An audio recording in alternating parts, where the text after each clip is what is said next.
அவரே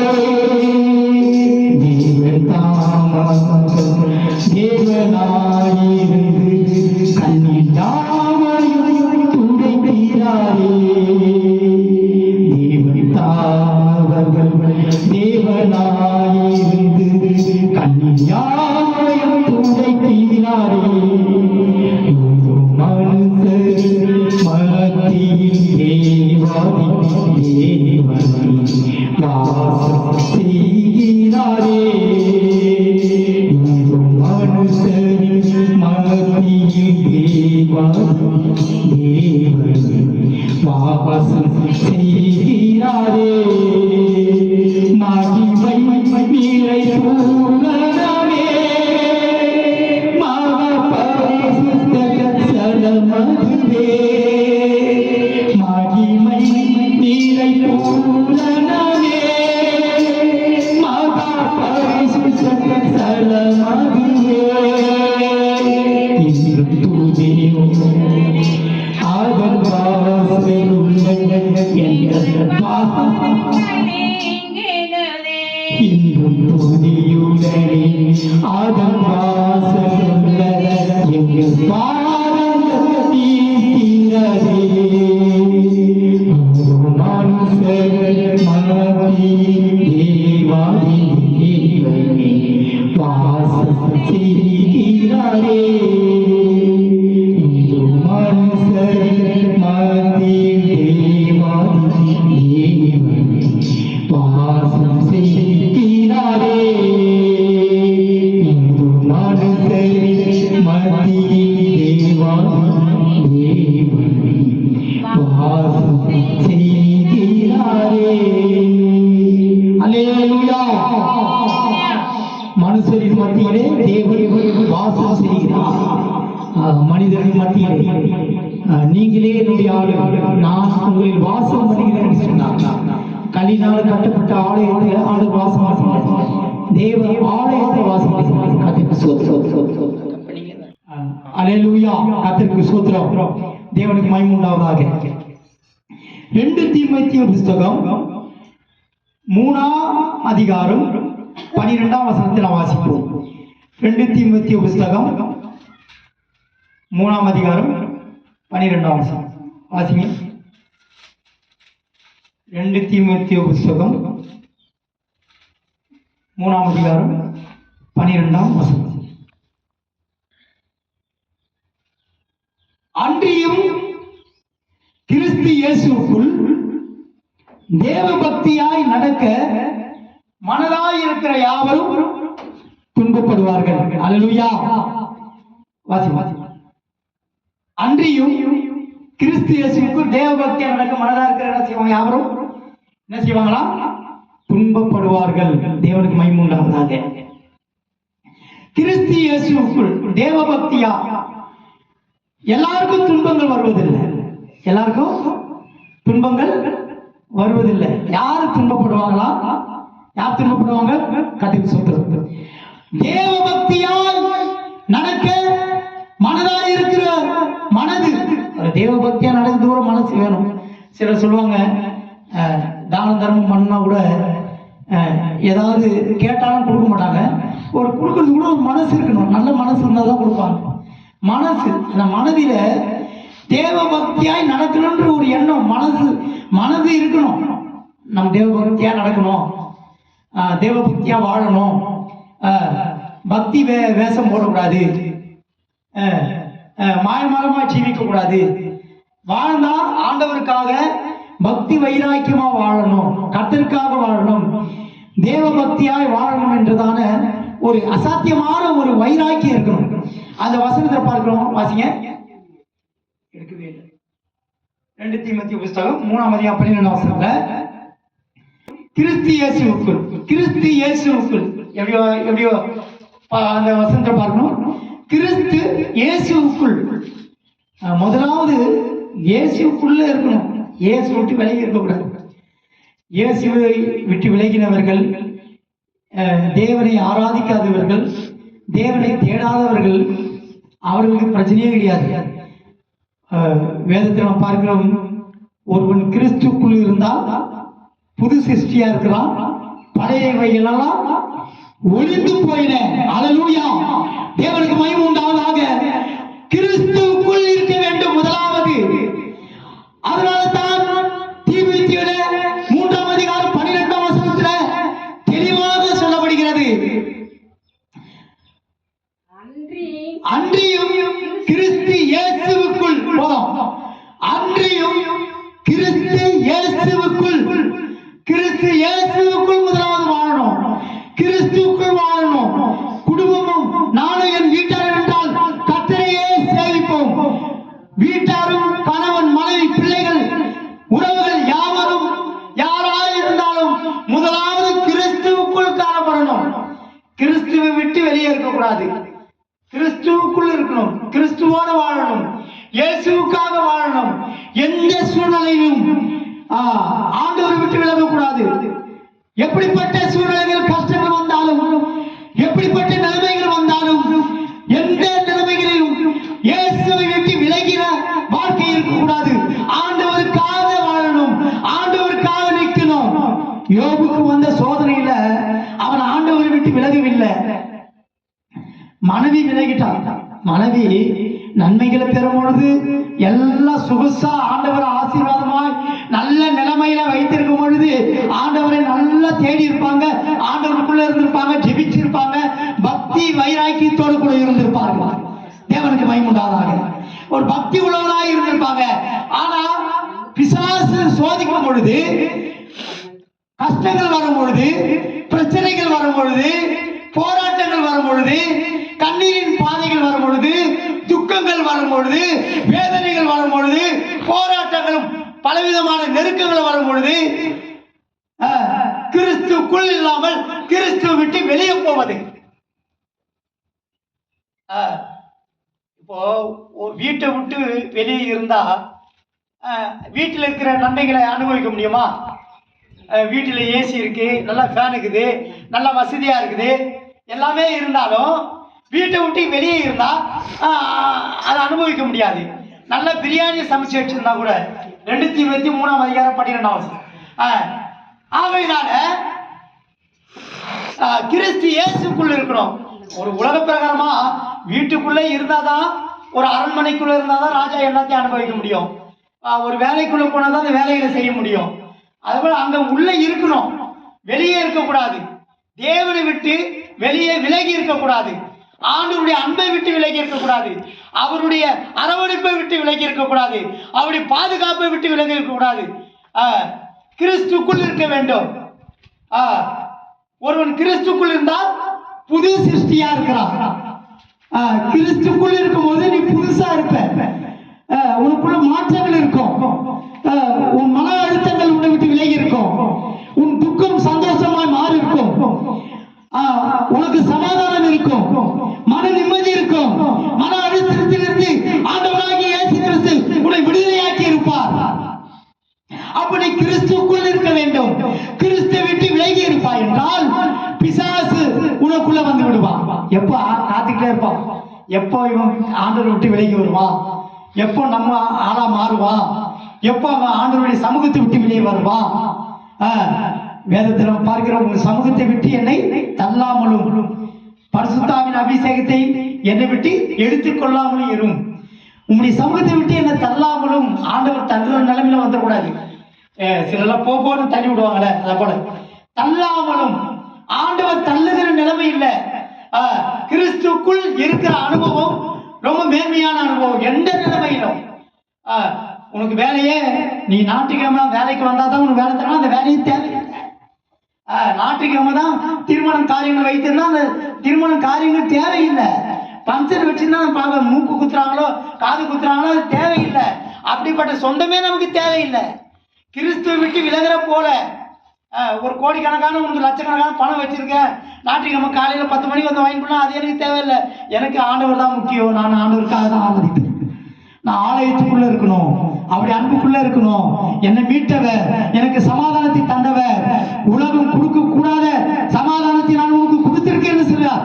நான் கொடுத்த சமாதானம் இந்த உலகம் கொடுக்க முடியாது, எடுக்க முடியாது. அப்படிப்பட்டதான நிறைவான இந்த உலகம் கொடுக்க கூடாத ஐஸ்வர்யத்தை ஆண்டவர் எனக்கு தந்து ஆண்டவருக்காக நான் வைராக்கி நிற்கும் பொழுது லட்சங்கள் இல்ல கோடிகளை எனக்கு தருவார். அல்லேலூயா. அதான் அந்த பாட்டு பாடணும்.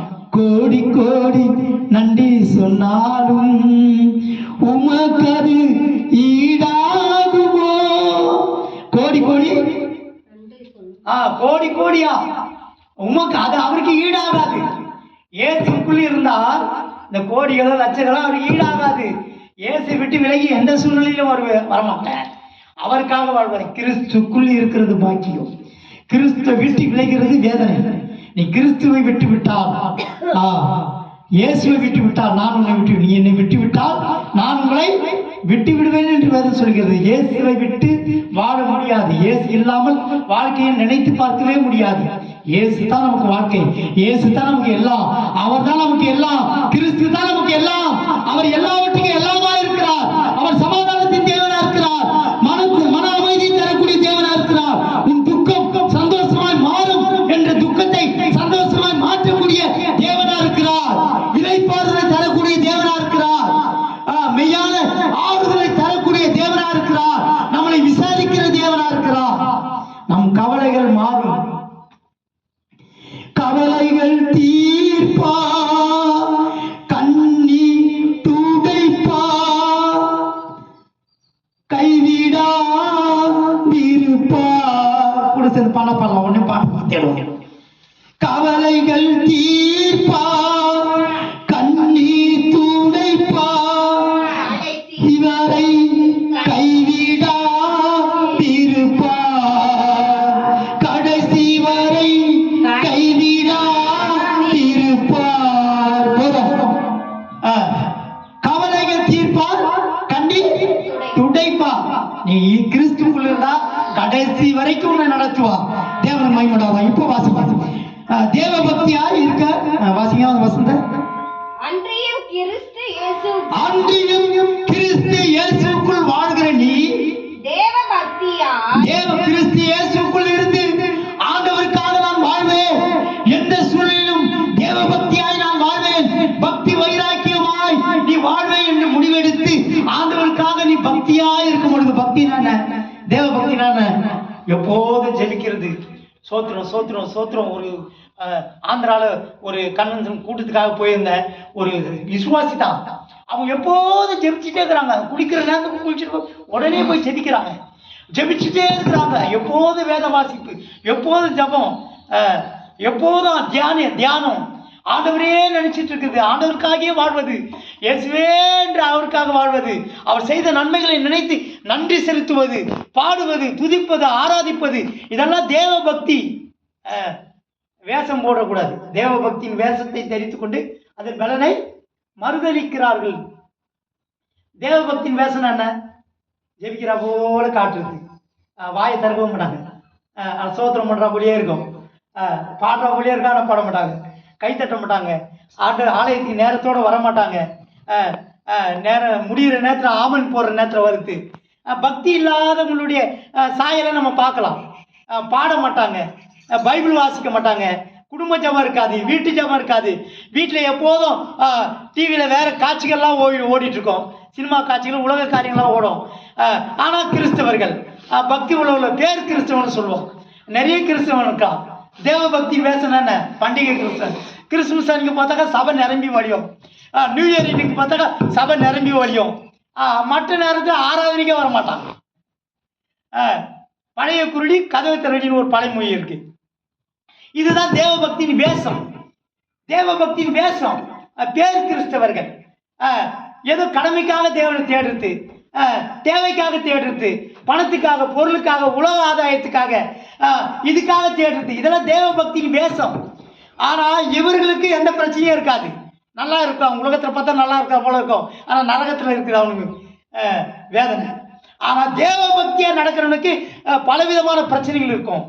சமுதாயத்துல பிரச்சனை இருக்கும், குடும்பத்துல பிரச்சனை இருக்கும், பிள்ளைகள் நிமித்தமா பிரச்சனை இருக்கும், தேசத்துல பிரச்சனை இருக்கும், வேலை மேல பிரச்சனை இருக்கும், பலவிதமான குழப்பங்கள் இருக்கும், நிறைய எதிர்ப்புகள் இருக்கும், பலவிதமான கஷ்டமான பாதையில கடந்து போய் கொண்டிருப்பார்கள், துன்பத்தின் பாயில. ஒரு பாட்டு கூட இருக்குல்ல, துன்பம் துன்பத்தின் பாதையில் நடந்த என்னாலும் தூக்கி சென்றீரையா. துன்பத்தின் பாதையில் நடந்த என்னாலும் தூக்கி சென்றீரையா. அன்பரின் கரத்தால் அனைத்து அனைத்து தினம் ஆறுதல் தந்தீரையா. அன்பரின் கரத்தால் அனைத்து அனைத்து தினம் ஆறுதல் செய்தீரையா. நன்றி ராஜா இயேசு ராஜா. நன்றி ராஜா இயேசு ராஜா. நன்றி ராஜா இயேசு ராஜா. ராஜா நீ செய்த நன்மைகள் அதை எண்ணி முடியாதையா. ராஜா நீ செய்த நன்மைகள் அதை எண்ணி முடியாதையா. ஏறெடுப்பேன் நன்றி பலி என் ஜீவன் நாளெல்லாமே. ஹல்லேலூயா. நான் ஏறெடுப்பேன் நன்றி பலி என் ஜீவன் நாளெல்லாம். நான் ஏறெடுப்பேன் நன்றி பலி என் ஜீவன் நாளெல்லாம். ஹல்லேலூயா.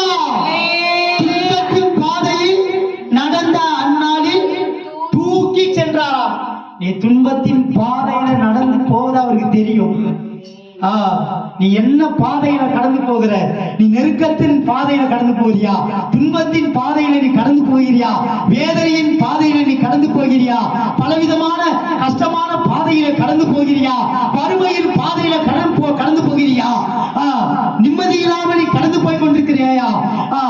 பலவிதமான கடன் பிரச்சனை பாதையில நீ கடந்து போய் கொண்டிருக்கிறாயா? பலவிதமான நெருக்கத்தின் பாதையில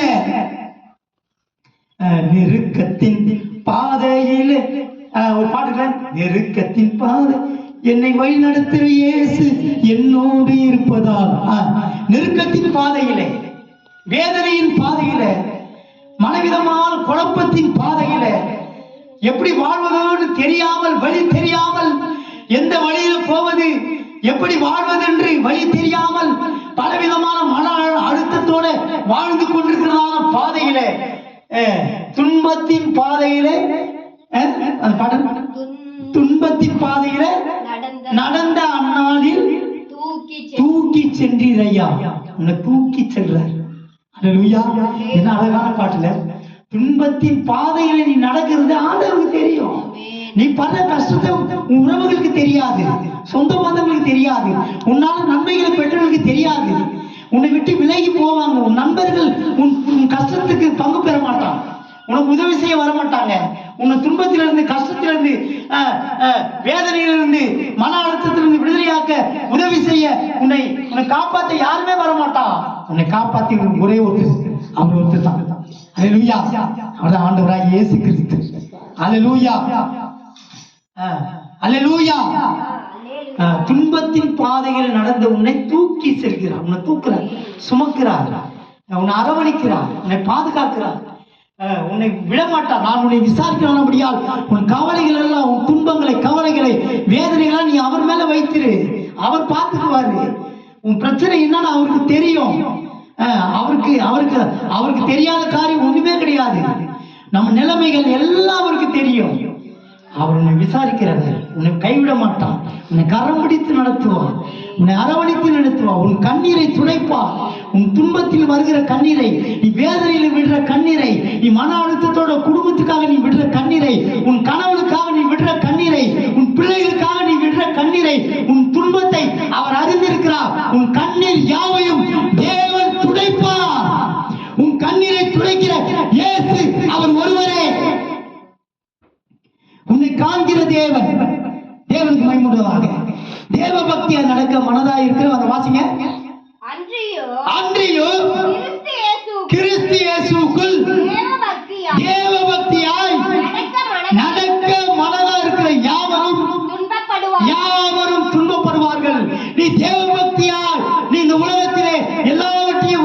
துன்பங்களை வெறுத்து ஆண்டவருக்காக பக்தி வைராக்கியமாய் நடக்க மனதாய் இருக்கும் போதே உனக்கு துன்பம். அப்ப தேவ பக்தியா நடந்தா, நான் தேவ பக்தியாய் நடக்க போறேன்னு நீ மனசா இருந்தாலே உனக்கு துன்பம். அப்ப தேவ பக்தியாய் நடக்கிறவங்களுக்கு எவ்வளவு பிரச்சனை வரும் பாருங்க. விட்டு வைப்பான சாத்தான். உனக்கு பிரச்சனைகள் வருதுன்னா நீ தேவ பக்தியா இருக்கிற. உனக்கு பலவிதமான இடைஞ்சல் தராங்கன்னா, உனக்கு கஷ்டத்தை கொடுக்குறாங்கன்னா, உன்னை வேதனைப்படுத்துறாங்கனாக்கா, சமுதாயத்தில் நீ பல போராட்டத்தோடு கூட இருக்கிறனாக்கா, அது நீ தேவ பக்தியா நீ நடந்து கொண்டிருக்கிற. ஆண்டவருக்காக இக்காலத்து பாடுகள் இனி வெளிப்படும் மகிமைக்கு ஒப்பானதல்ல, ஒப்பிடத்தக்கதல்ல. நீ பாடுகள் படுவது நீ தேவ பக்தியை ஆண்டவருக்காக, நீ ஆண்டவருக்காக பக்தியாய் வாழும் பொழுது, நீ பாடுகளை ஆண்டவருக்காக நீ சகிக்கும் பொழுது, இக்காலத்து பாடுகள் இனி வெளிப்படுகிற மகிமைக்கு அது ஒப்பானதல்ல. ஆண்டவர் நீ படுகிற பாடுகளுக்கு ஏற்ற மகிமையை வைத்திருக்கிறார். அல்லேலூயா, அல்லேலூயா. அனதர் ஒரு பாடல். எல்லாம் மகிமை மாட்சிமை நிறைந்தவரே, மகிழ்வுடன் தொழுதிடுவோம். எல்லா மகிமை மாட்சிமை நிறைந்தவரே, மகிழ்வுடன் தொழுதிடுவோம். பரிசுத்த தேவன் இயேசுவை பாடினே தொழுதுவோம். பரிசுத்த தேவன் இயேசுவை பாடினே தொழுதுவோம். எல்லா மகிமை மாட்சிமை நிறைந்தவரே, மகிழ்வுடன் தொழுதிடுவோம். அல்லேலூயா. அல்லேலூயா. மகிமை மாட்சிமை நிறைந்தவர். இக்காலத்து பாடுகள் இனி வெளிப்படும் மகிமைக்கு ஒப்பானதல்ல. நீ படுகிற பாடுகள், கஷ்டங்கள், வேதனைகள், வறுமைகள், துக்கங்கள், பலவிதமான மன அழுத்தங்கள், பலவிதமான குடும்ப சூழ்நிலைகள், சமுதாயத்தில் போராட்டங்கள், எல்லா பாடுகளுக்கும் உனக்கு மகிமையான இடத்தை வைத்திருக்கிறார். அல்லேலூயா. அந்த மகிமையில உன்னை கொண்டு போய் சேர்த்து உனக்கு மகிமையின் கிரீடத்தை உனக்கு சூட்டுவார். அல்லேலூயா. சங்கீதக்கார புஸ்தகம் 34ஆம் அதிகாரம் 19ஆம் வசனத்தை வாசிங்க. உன் துன்பத்திலிருந்து விடுவிக்கிறவர் இயேசு ஒருவர் தான். சீக்கிரமா வாசிங்க. சிங்கக்குட்டி தாழ்ச்சியிருந்து பட்னியா இருக்கும். 34:19. நீதிமானுக்கு வரும் துன்பங்கள் அநேகமாயிருக்கும். அல்லேலூயா. அன்றியும் கிறிஸ்து இயேசுவுக்குள் தேவ பக்தியாய் நடக்கிறவன் தான் நீதிமான். அவன் அநீதிமான் இல்லை.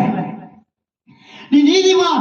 நீ இயேசுவுக்காக நீ சகித்துக் கொண்டிருக்கிறாய், இயேசுவுக்காக நீ வாழ்கிறாய், இயேசுவுக்காக துன்பப்படுகிறாய், இயேசுவுக்காக மறுமையில வாடுகிறாய், தரித்திரத்தில் இருக்கிறாய் என்றால் நீ இயேசுவுக்காக பலவிதமான கஷ்டங்களும் வேதனைகளும் நீ இயேசுவுக்காக அனுபவித்துக் கொண்டிருக்கிறாய். அல்லேலூயா. நீ நீதிமான். நீ துன்பப்படுகிறாய் என்றால் இயேசுவுக்காக நீ நிற்கிறாய். உலகத்துக்காக